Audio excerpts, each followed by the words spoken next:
the planet. And before introducing you to our guest today, I'd like to play a movie about what his team have done. It's been introduced a few years in Netflix. I'm not sure if it's still relevant, but at least you get the scale and the impact and the challenge they have in the Congo, east of Congo region. And then we're gonna do the interview.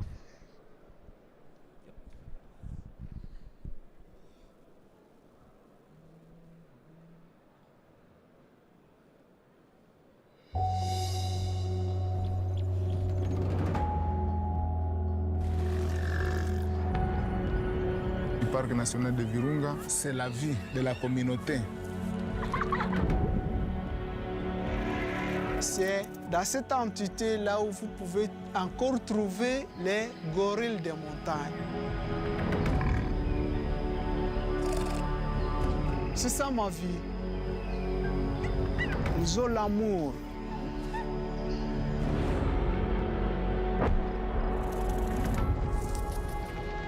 I think that we have a problem. Companies are exploring for oil. I came here to cover the security situation. I was sworn in to ensure that Virunga National Park's protected. Oil companies have a reputation for controversial ventures. All their efforts are focused on the national park. In the past, it has brought a lot of violence here. Everyone wants their slice of the cake. This isn't a war yet, but it could be soon. Companies are playing with fire. Fear has driven people out of these villages. If we leave, we would lose everything.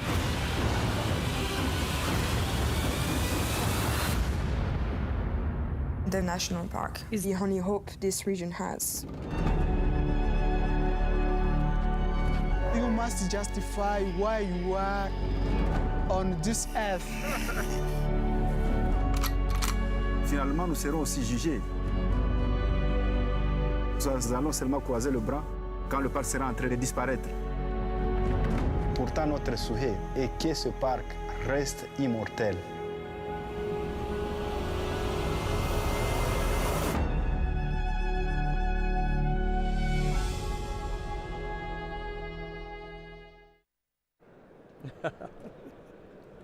Okay.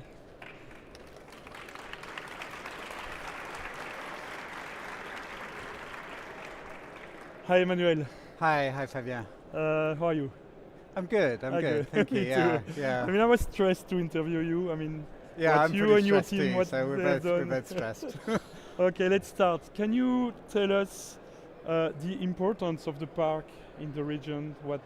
and Sure. what, So it's not the most famous of parks in the world, or even in Africa, but it's and of course I'm perhaps a little bit biased, but it is the greatest national park on Earth for the simple reason that it has more bird, mammal, reptile species. It has a greater level of biodiversity than anywhere on Earth, and it also has these extraordinary landscapes that go from 5,000 meters right at the top of the Rwenzori's all the way down into the lavas that come from the center of the Earth. And so you've got a representation of the whole of Africa in terms of its natural richness in Virunga. It's a very, very special park. At the same time, just as it's this explosion of extraordinary biodiversity, it has this very tragic history. It's where every war in eastern Congo has started since the mid-90s, since the terrible tragedy in Rwanda. And because of that, it's really at the heart of a conflict that nobody really talks about, nowhere near as much as it needs. For 30 years, 8 million Congolese people have died as a result of a sequence of civil wars, all of which have started in or around Virunga National Park. So that's really what really defines all of our work in Virunga. It's tragic. I heard about Virunga through the movie. It's not normal. I mean, it's clear that what's happening there is deserve more light. And that's right. Yeah. And what do you have a few figures so that people can understand the scale of what you do there? Yeah. How many people live there, for instance? So we have about 11 million people who live within a day's walk of the park boundary, and that's obviously one of the very big challenges. It is defined in terms of figures. Most of those figures are superlatives. They're extreme figures. One is this extraordinary human density around the park. The other is the value of those resources within the park. What we have is a World Heritage Site. It's one of those sites in the world that are so extraordinary that they're important to the whole of humanity, and they create benefits for us all of us who are in this room, but they also have an enormous cost. And so another figure that I would throw at you is the enormous size of this park. It's just over 2 million acres of land. A Congolese family will earn about $600-700 an acre per year. For Virunga to be protected as a national park, as a piece of natural landscape, they are deprived access to that land. So 2 million acres times $600, you're talking about $1 billion a year of lost income for some of the poorest people on earth. That's a perfect expression of social injustice. And so as so often happens where you've got social injustice, you get violence. And that really offers you the explanation why there's so much violence, so much harm. And that's one of the main challenges, I guess, for stability in the region. Exactly, yeah. And how do you cope with that? What do you do to improve that? So what we have to do, we're really faced with a choice. What we're confronted with is not what I was trained for all those years. I was trained as an anthropologist and as a biologist. I skipped your introduction because I know you are so humble that I skipped everything. So I was trained as an anthropologist and as a biologist, and my early life was counting animals and looking at animal behavior, and that's the most useless thing you can be doing when you're trying to protect a national park in that context. The issues we're confronted with are economic. Incidentally, that's what brings me here today, is the need to develop an economic model that enables us to ensure that the local communities around the park get a fair deal in the preservation of that national park. And that plays a role in stability. Why? Because they don't need to poach, or? So it's a cost-benefit thing. People are not stupid. They're looking at their own situations, and they're making a calculation as to what's their best way forward to survive. And that's essentially a cost-benefit. If the park costs them more than it gives them, they ultimately will decide on the future of that park. So our job is to work out our job as conservationists, and a lot of my colleagues in conservation don't like me for saying this, but our single most important job is to make that national park economically useful, economically successful for the communities. And for that it needs to generate $1 billion a year, the opportunity cost of setting it aside for conservation. And so we need to manage complex systems. We're lucky because we've got an incredible park. It's got high rainfall, it's got mountainous landscapes, and so the rivers that flow from its forests are high energy. And so suddenly we can create the biggest source of clean electricity available in the region. And so that's what we've been working on for the last 10 years. And then downstream from that, developing a whole new industry that's modern, that's the best in the world, that's a green economy, to transform Congo's resources by Congolese businesses, by the Congolese people, so that they can provide an alternative to all the illegal trafficking that's fueling the armed groups that are causing the harm. And the armed groups are organized by poacher, or it's international company, or what are the tensions there? So that's one aspect of it, and I kind of skipped on that because there's so much to talk about. Okay, but it's really important. So it's good you raise it. So the question is, why are these wars, these terrible wars, this terrible violence? Why is it starting in and around Virunga? And the reason is that Virunga and its region is incredibly rich in natural resources, but with that extraordinary wealth comes a hunger to enriching yourself, and where state institutions are weak, you get illegal armed groups that form to access those resources, to take the resources. So it can be the wildlife, poaching for ivory, poaching for bushmeat. It's also illegal fishing on the lake. That's $62 million a year, illegal fishing. Charcoal, which is generated by cutting down the forests, is worth over $40 million a year. These figures are illegal trafficking. It's controlled by the armed groups, and with that amount of money, you can fund an army, you can fund a war. And that's what really explains this cycle of violence that we live through in Congo. And it's interesting that you fight a war with economy and you bring peace with bringing an economy in the area, if I understood well. Yeah, it's two competing business models. Yes. There's a war economy based on trafficking, and then there's this new green economy. Okay. But the green economy has to compete, and the only strength that we have is efficiency, which really is what brings us to you, is building those efficiencies into the new green economic model.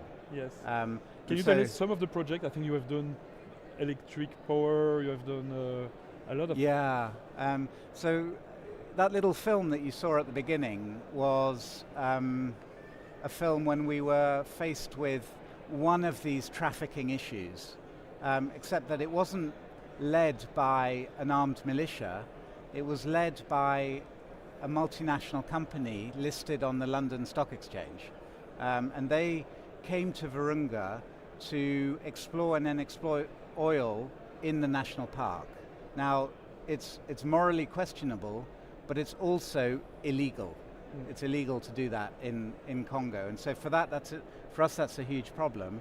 And to be able to do something that's illegal, invariably you have to use certain instruments that are best described as corruption. And when you start to do that, you start to corrupt government officials and you start to pay armed militias, you've got the two basic ingredients for the breakdown of rule of law and ultimately civil war. So it's a very, very serious issue. And out of that problem, we realized that we had to prevent them, we had to uphold the law, prevent them from going into the national park. But the only way to do that, because the way they were presenting it is by saying it's the environmentalists, c'est les écolos. The only way to get around that is to say, no, absolutely not. It's not environmentalism against development. It's a choice between two forms of development. One that is sustainable, one that is destructive. And it's for the Congolese people to decide. And our job is to clarify that there is an alternative and to bring the resources and to help develop that alternative model. And what has been the result so far? So we had a really wonderful 10 years since this oil company came. In some ways they did us an enormous favor because they forced us to really confront this reality. And so we started building hydroelectric plants that are run of river. There's no damming. We leave the natural flow of the river It's not, we don't affect the river ecology, but we divert it over a few hundred meters so that you've got this constant source of electricity. And then downstream from that, we worked with one of your partners, in fact, the Grameen Bank. We now have a joint venture with them. Others joined, and we built a financial system where people can use the kilowatt hour from the park's energy, which is dependent on the health of the forests, as a unit of currency. And so you can get credit against your kilowatt hour and build your business. That created 21,000 jobs in the last 5 years in small businesses. And what we've discovered is that 11% of those 21,000 jobs are young men and women who've left the militias to join these new small enterprises that eventually are going to be driven by sophisticated, robust, modern systems that you're going to develop for us. You do the introduction for me. Yes, that's right. Yeah. Yeah. So yeah, maybe we can talk about that. How was your story? How did you get to Odoo? Because I think you sent me an email like 9 months ago. Yeah. What was the story before and so after? we were working with other ERP systems. We do have to manage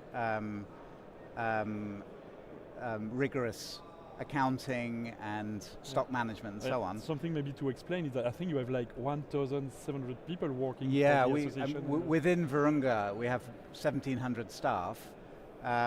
We spend over $50 million a year now in running the park, but more importantly, developing these activities around the park. So we relaunched the whole wheat sector. We've got a lot of work in chocolate, soap, and vegetable oils, all sorts of products that are now becoming key to the economy in Eastern Congo. Okay, that's why you needed management. And we needed robust systems, and we worked with another ERP system.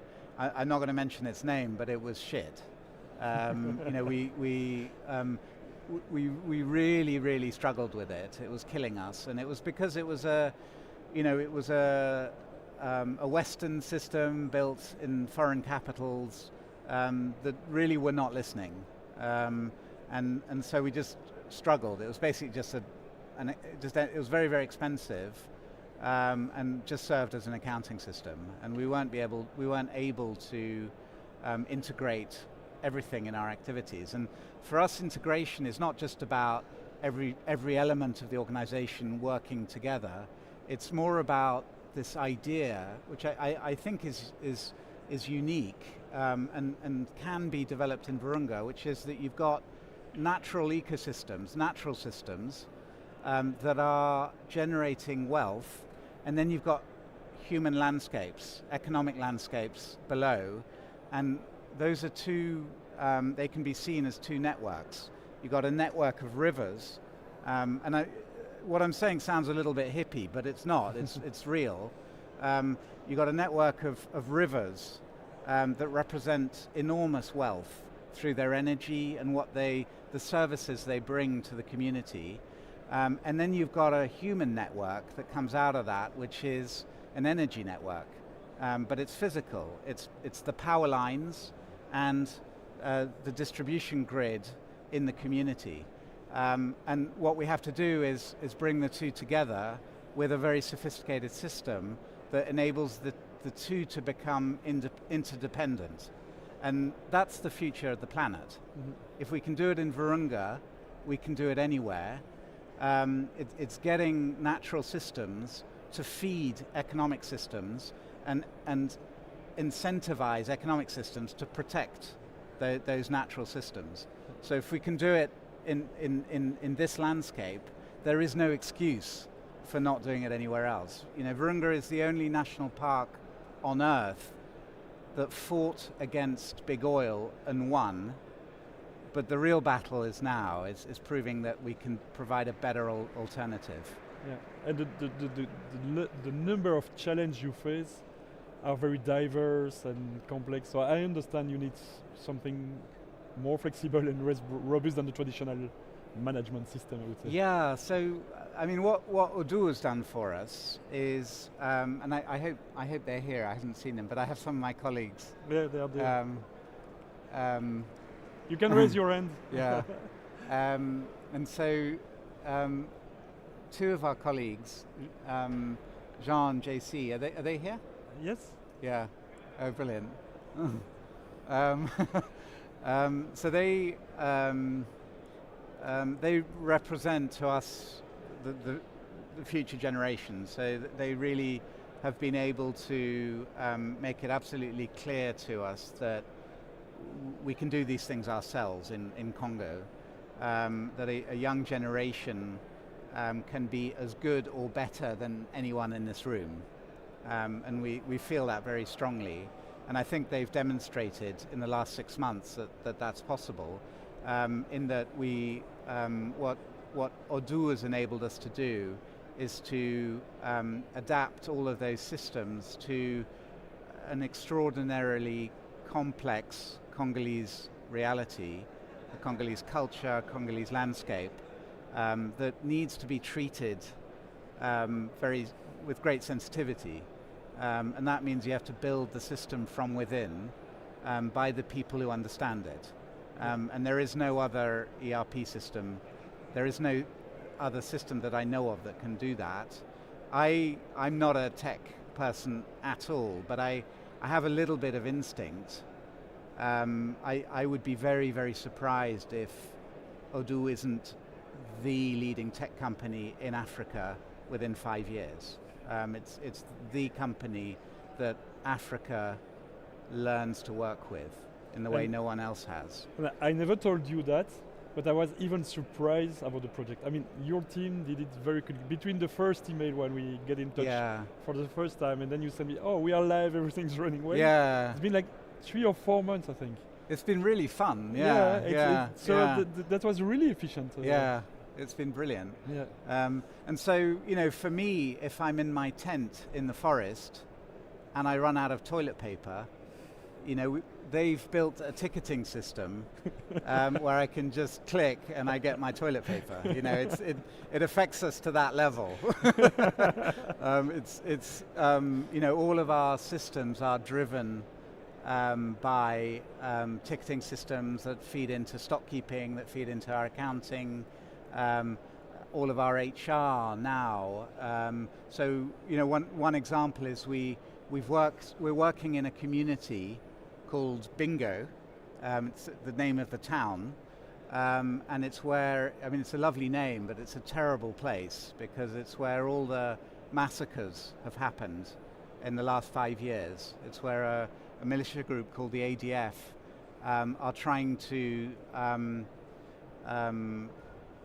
take control of the area because it's very, very rich in cocoa. And so I'm pretty certain that most of the people in this room will have eaten chocolate that has cocoa that's been trafficked by this militia group.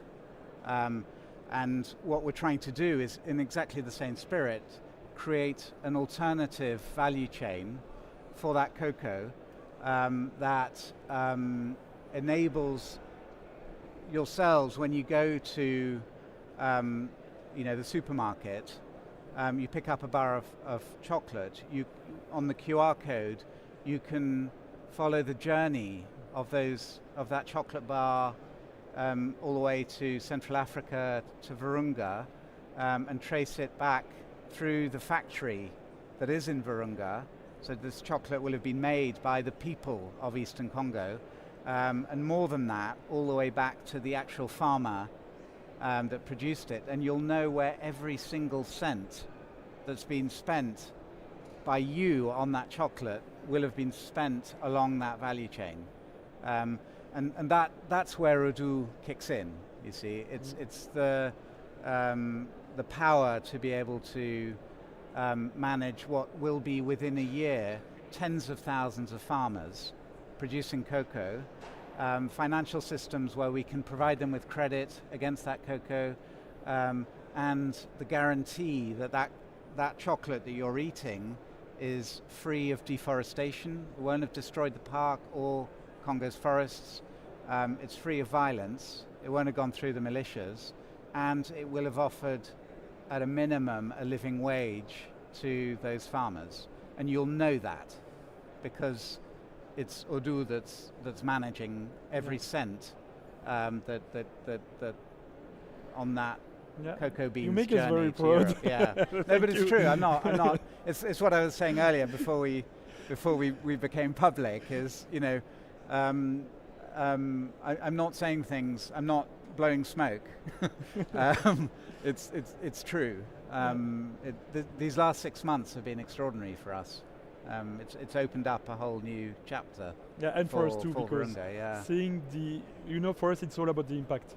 We are a company, we do business, but that's not what drives us. We are always driven by our users. And when we see the impact that you obviously leverage, we are a small part of what you see, it really makes us proud of what we do.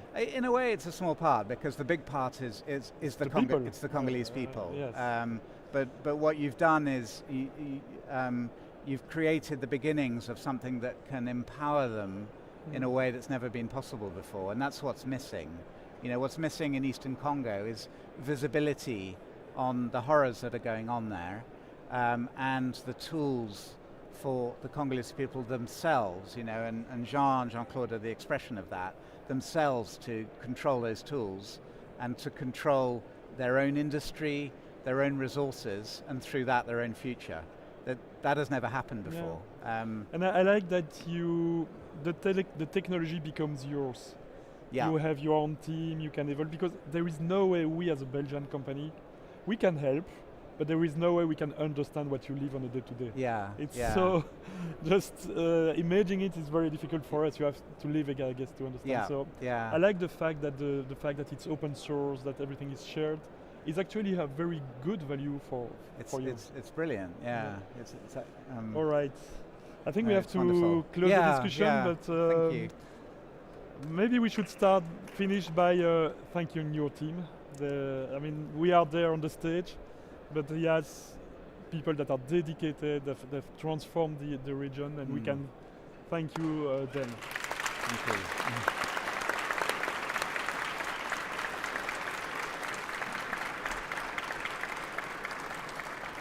I do apologize because it was so inspiring that we don't have time for questions anymore. Oh, sorry. But we still have some of the people from the team that are here if you have questions. Yeah.